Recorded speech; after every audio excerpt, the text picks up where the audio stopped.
Thank you. Thanks for the introduction. It's good to be with you. I've spoken to you before at different forums, but it's usually in Washington, D.C. It's glad to have you all in Idaho now, and this is an important event, and I'm glad the mayor and others did so much to get it going. I looked over the agenda that you guys have, and I'm sure you all have one of these, and I looked down the list of what you were going to be doing and who was going to be either talking to you or facilitating events, and I thought, man, this is a distinguished list of people, experts in various areas. And then I thought, so why the hell am I here? And I decided the reason the mayor asked me to come and give some opening remarks is that my sole role here is to welcome you to Idaho and to Idaho Falls. How many of you are from Idaho? Quite a few. How many are from other countries? What country? Germany. UK? Do we have any Canadians here? Where? Okay. I was just wondering if we had any Canadians. I'm trying to figure out why we're in a fight with Canada.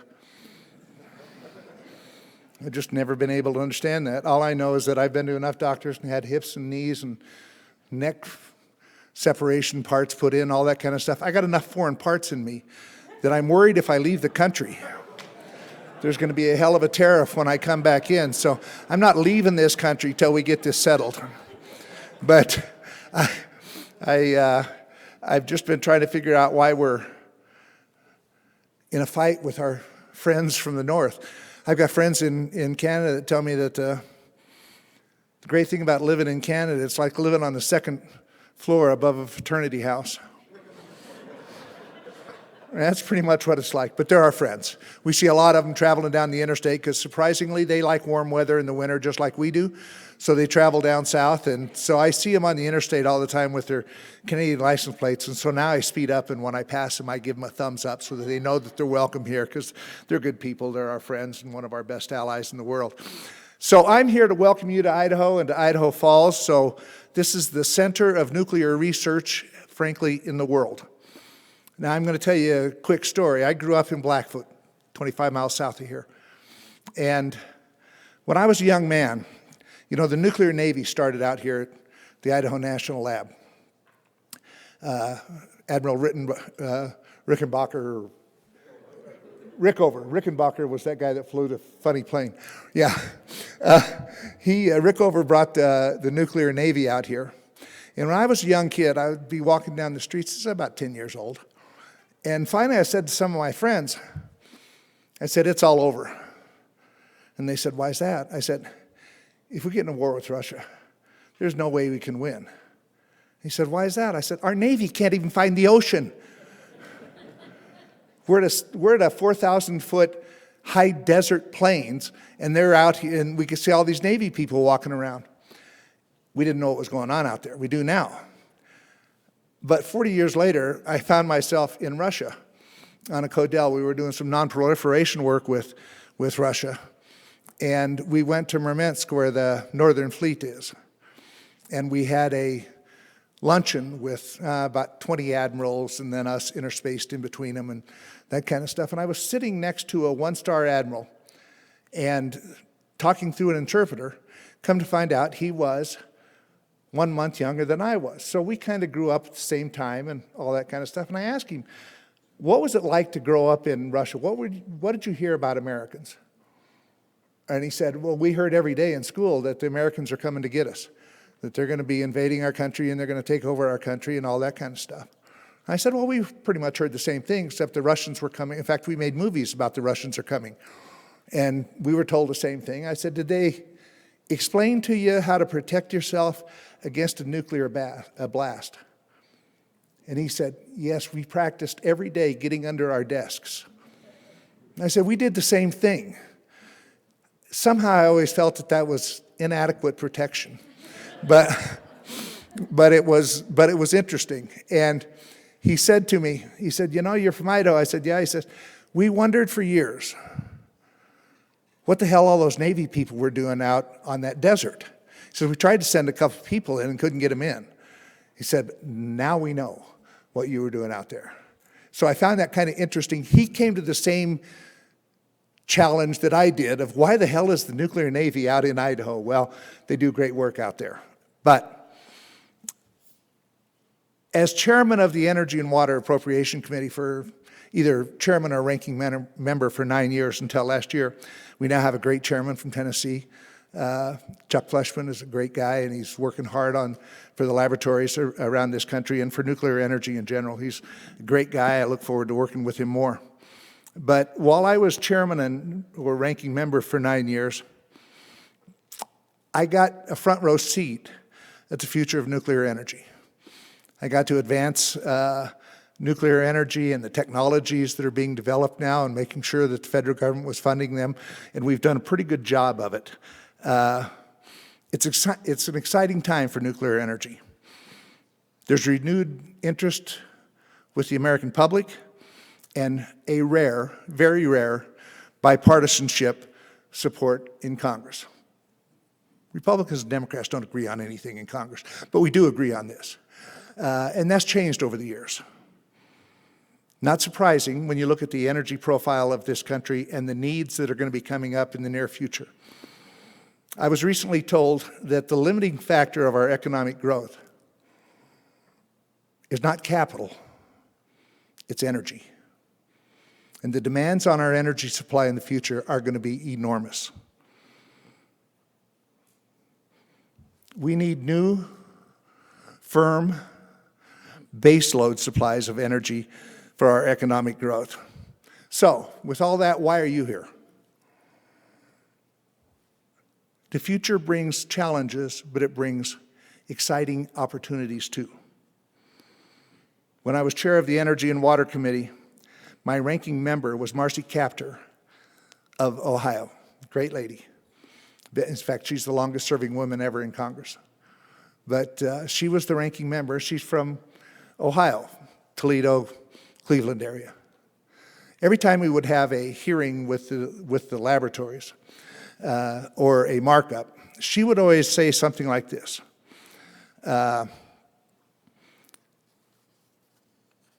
I come from, this is her speaking, I come from what used to be the manufacturing center of the United States.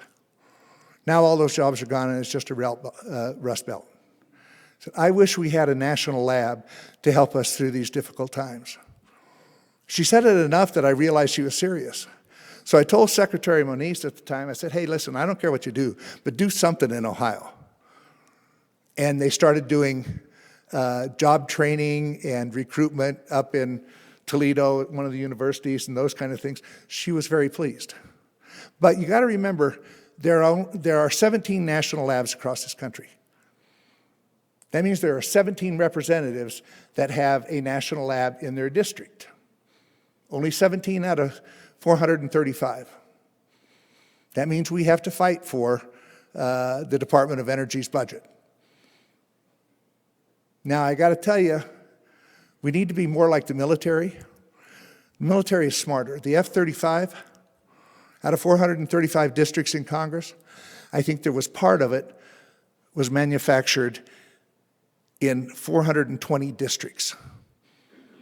So if we try to cut funding for the F-35, all of a sudden every member of Congress is getting a phone call from a business in their district saying, you know what this is going to do to us and stuff. The military is smart that way. We need to be better that way, and we have an opportunity to do that because nuclear energy is obviously part of the future. Whether or not you want to be part of the nuclear future, you are a part of the nuclear future. Whether it's decarbonizing the atmosphere, if that's your goal, nuclear energy fits the bill. You need to be involved in nuclear energy, or you are involved. Do you have enough energy for economic growth, for economic development, for growth of your communities? What are you going to do when a data center that needs incredible amounts of energy wants to locate in your region or in your area?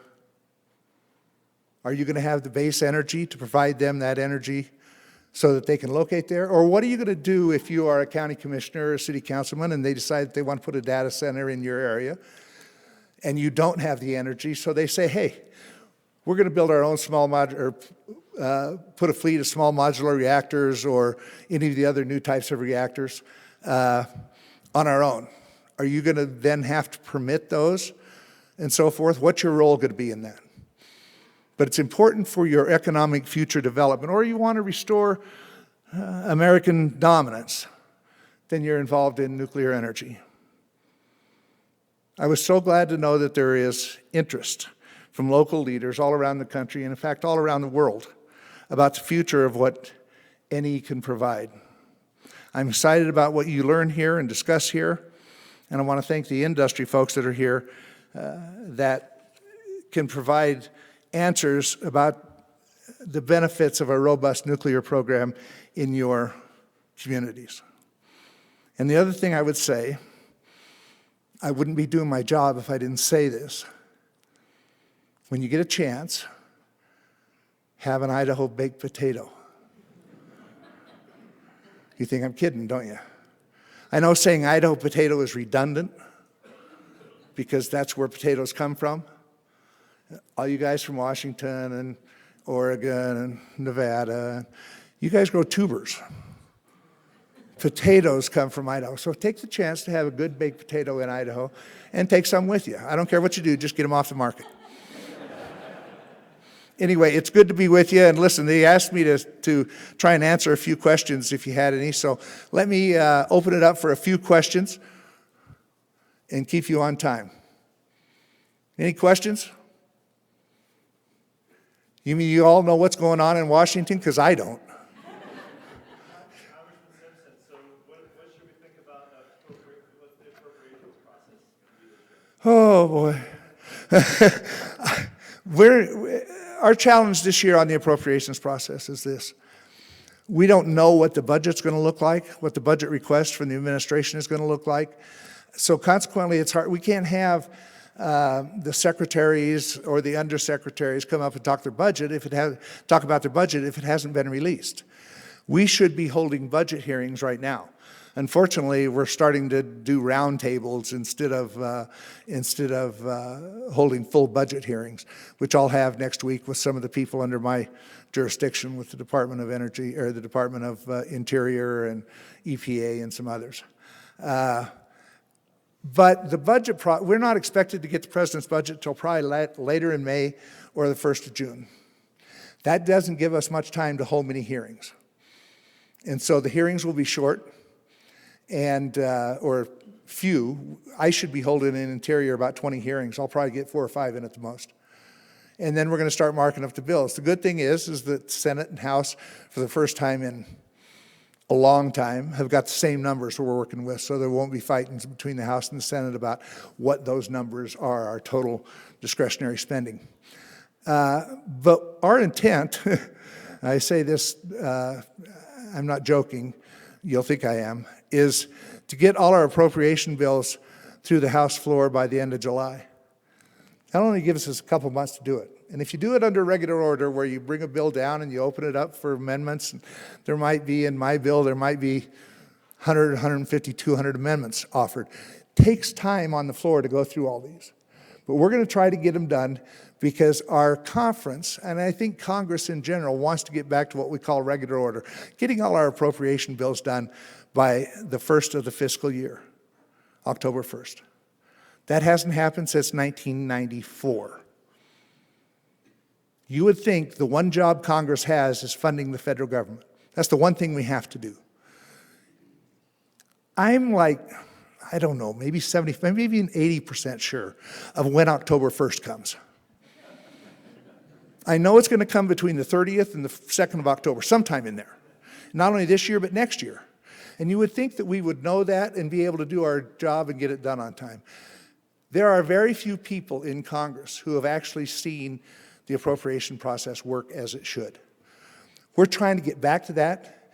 It's difficult in the first year of any presidency because you give them, they should have their budget to us by the middle of February. But we give a new president time to get his people in place and put together their budget proposal. We don't know yet what it's going to be.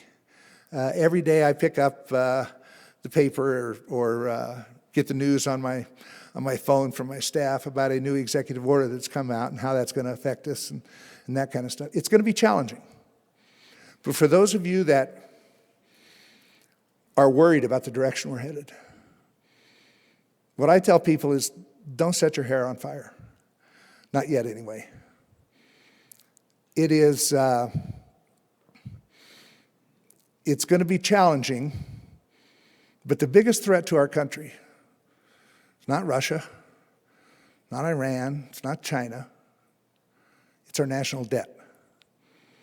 And if we don't get our national debt in order, all the rest of this won't matter. So that's what we're attempting to do. Anybody who thought that there would not be any disruption in the way things are going as we're trying to reduce the size and scope of federal government, I think was living in a dream world. Do I like the way some of it's being done? Not necessarily. But then I look back, and Congress has known this for years. Several years ago under Obama, we tried to put together a committee called Simpson Bowles, different Simpson. And they met for, 6-9 months. There was 14 members of the House and Senate on it, some people from the private sector. They came up with plans to try to balance the federal budget, or at least head it in the right direction. You know how many of those plans became law?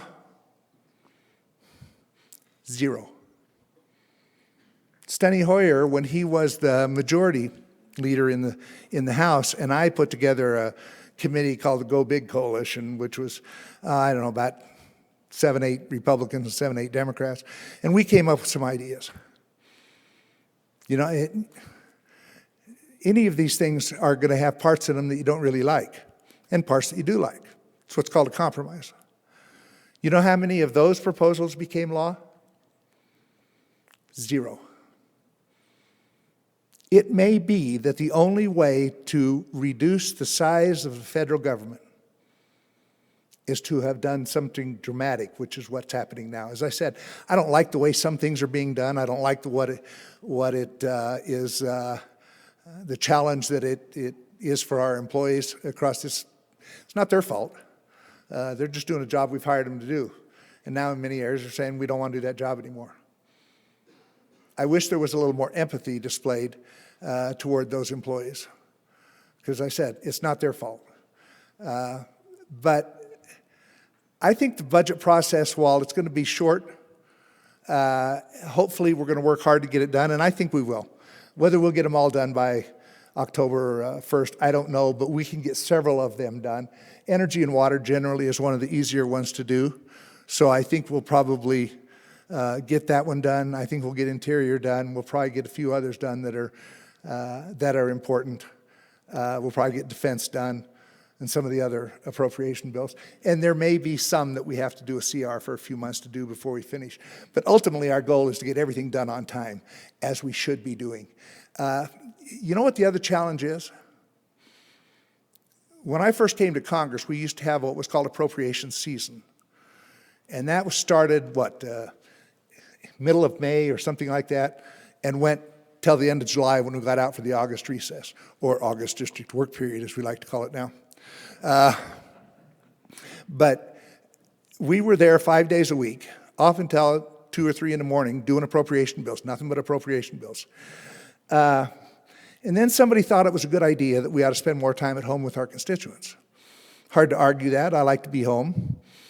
But now we're like in Congress for 2 weeks, and then we're out for a week. And then we're in for 3 weeks, and then we're out for a week. If you expect us to do our job, it means we have to be in session in order to get these things across the floor. And unfortunately, there have been too many people. Someone said to me the other day, he said, you know what I like about the House? I said, what's that? He says, we get to go home every other week. I said, well, you might like that. And yes, it's important to be with your constituents, but isn't it more important to do the job you were hired to do? So we need to spend the time to do those things. And hopefully we can convince our conference that that's the direction that we need to go. Yeah.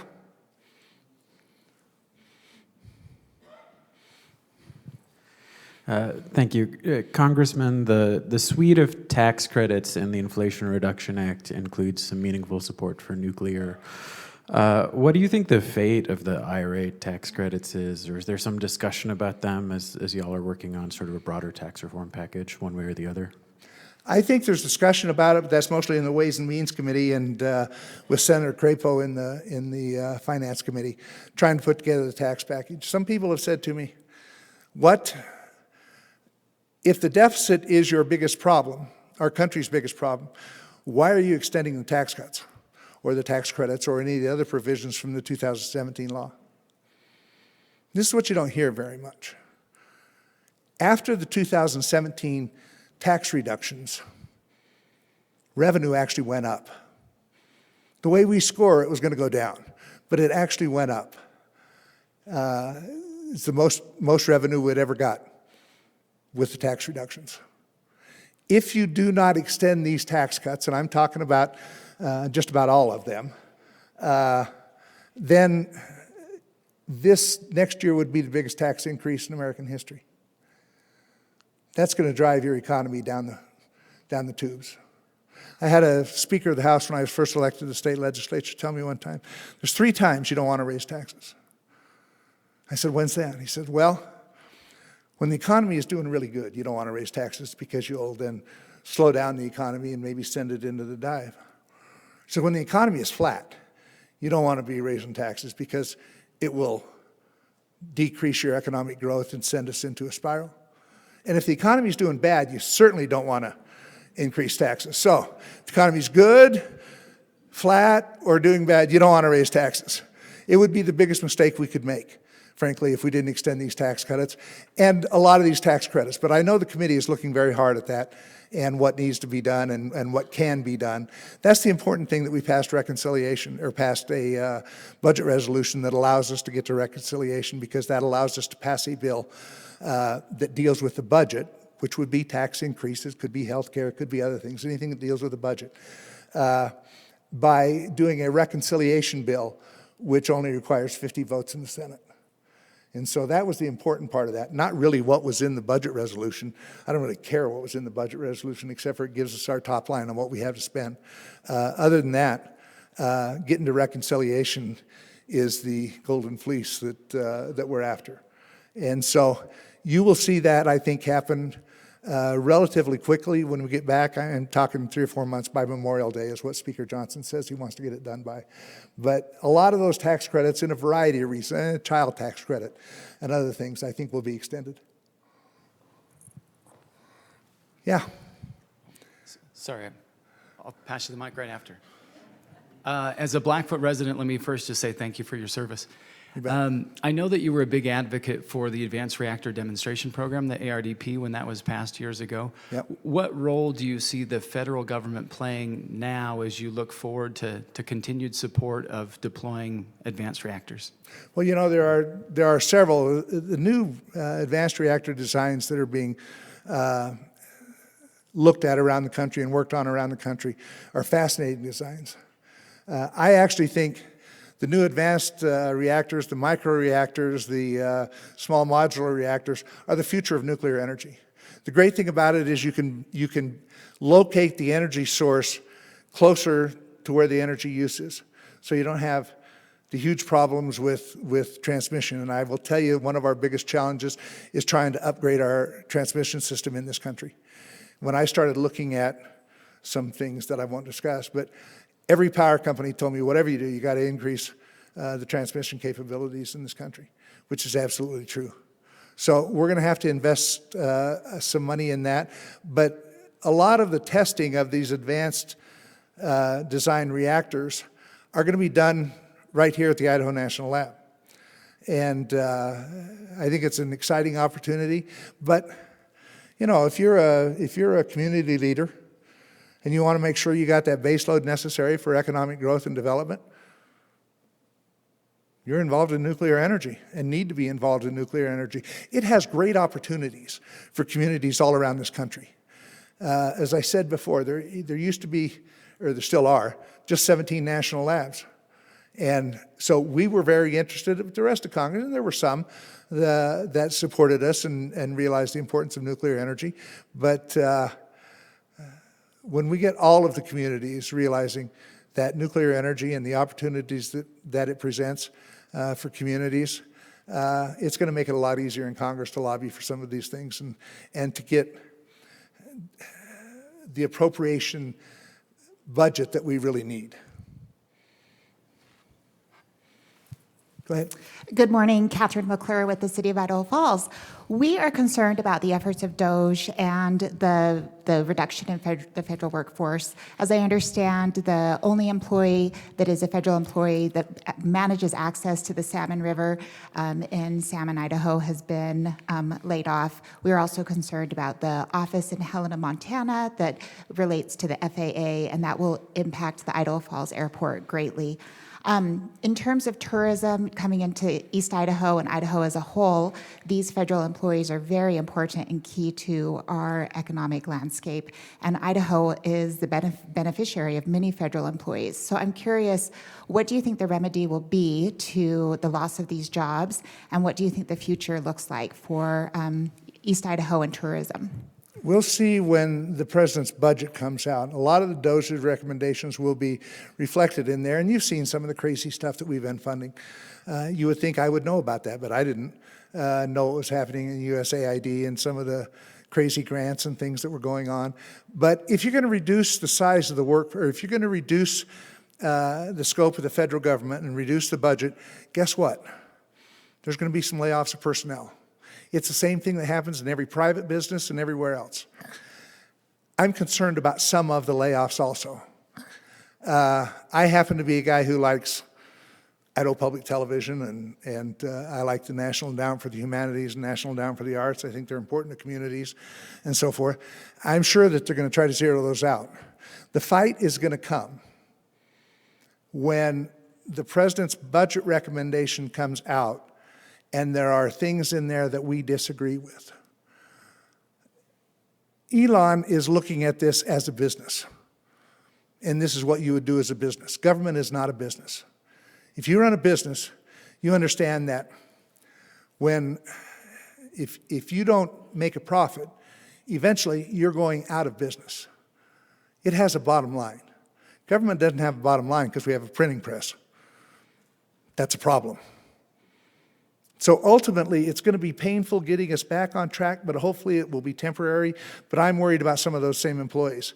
I'm worried about what happens with the wildfire fighters. I'm worried about what happens when they come in and say, we're going to eliminate all probationary employees. They didn't really know what that meant.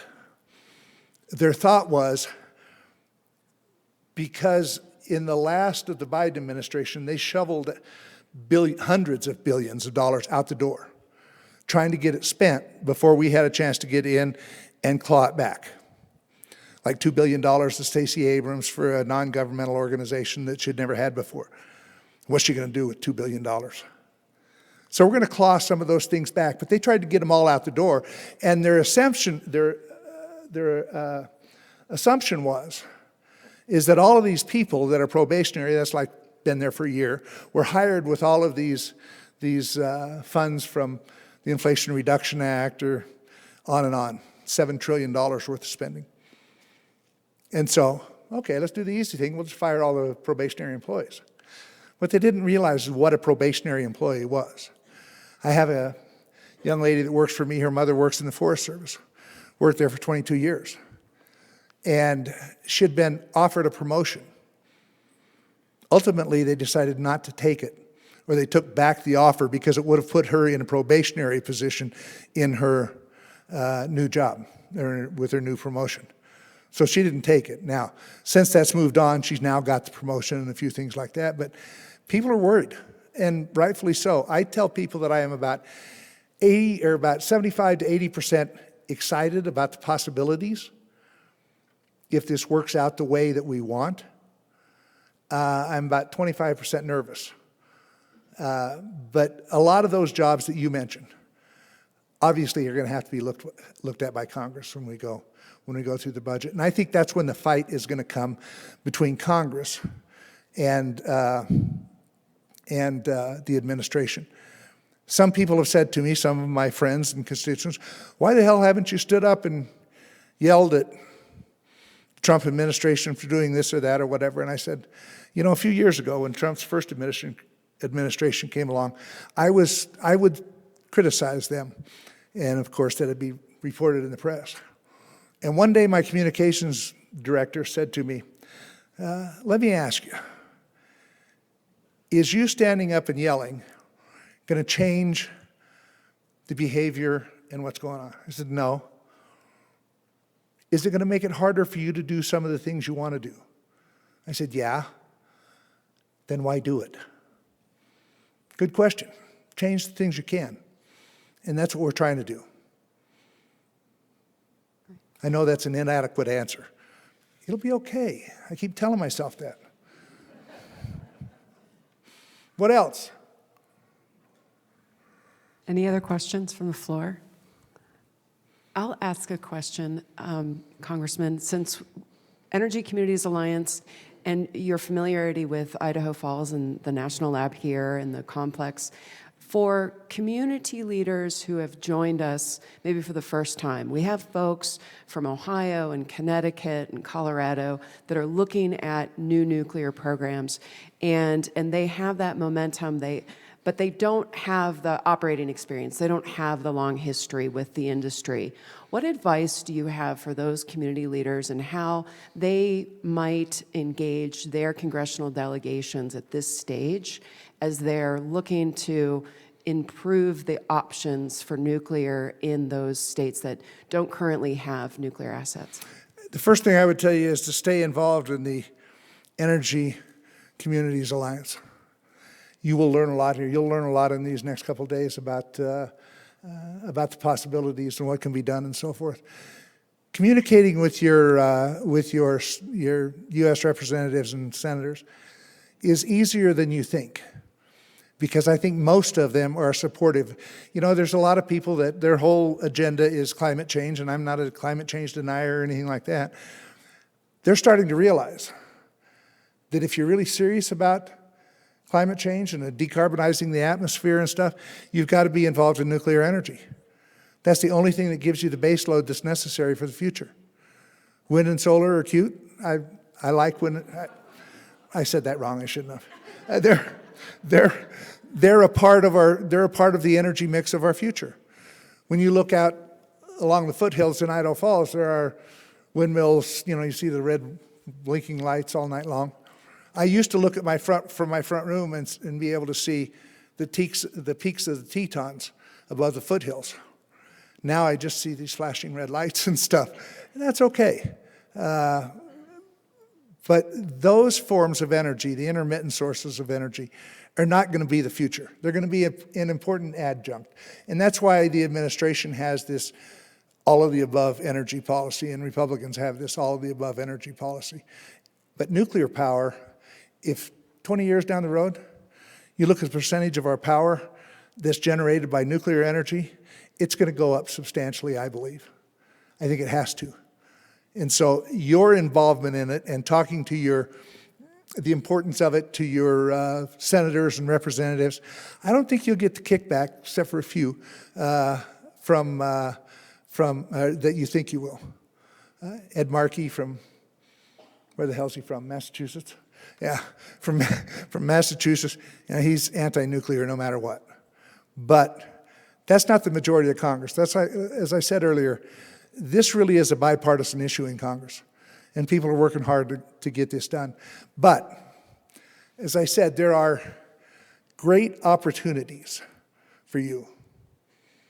And I think you'll learn about those opportunities from the experts that you've got on some of your panels and so forth about those opportunities that exist. You talk to industry leaders about what it means for your community and what we can do.